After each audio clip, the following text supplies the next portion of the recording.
These pink water lilies in full bloom in the paddy fields of Kollad in Kerala's Kottayam are a mesmerizing sight to behold.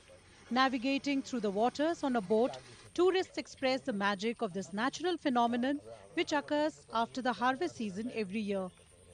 Many tourists could be seen clicking selfies and carrying the beautiful lilies which have become the center of attention. ഞങ്ങൾ എറണാകുളത്തു നിന്നാണ് വരുന്നത്. ഇവിടെ ആമ്പൽ വിരിഞ്ഞിട്ടുണ്ടെന്ന് അറിഞ്ഞിട്ടാണ് ഞങ്ങൾ ഇങ്ങോട്ട് വന്നത്. ഇവിടെ വന്നിട്ട് നല്ല എക്സ്പീരിയൻസ് ആണ്. പൂക്കളൊക്കെ കാണാൻ നല്ല ഭംഗിയുണ്ട്. പിന്നെ കുറെ ഫോട്ടോസും കിട്ടി. സോ നല്ലൊരു എക്സ്പീരിയൻസ് ആയിരുന്നു. വളരെ ഹാപ്പിയാണ് ഇവിടെ വന്നിട്ട്. കുറെ നാളായി ഇവിടുത്തെ കാര്യങ്ങൾ ഇങ്ങനെ പറഞ്ഞു കേൾക്കുന്നത്. അങ്ങനെ വന്നാണ് ഇവിടെ ആമ്പലം വിരിഞ്ഞത് കാണാൻ വേണ്ടിയിട്ട്. സോ കുറെ ഫോട്ടോസ് എടുക്കാൻ പറ്റി. നല്ല എക്സ്പീരിയൻസ് ആയിരുന്നു.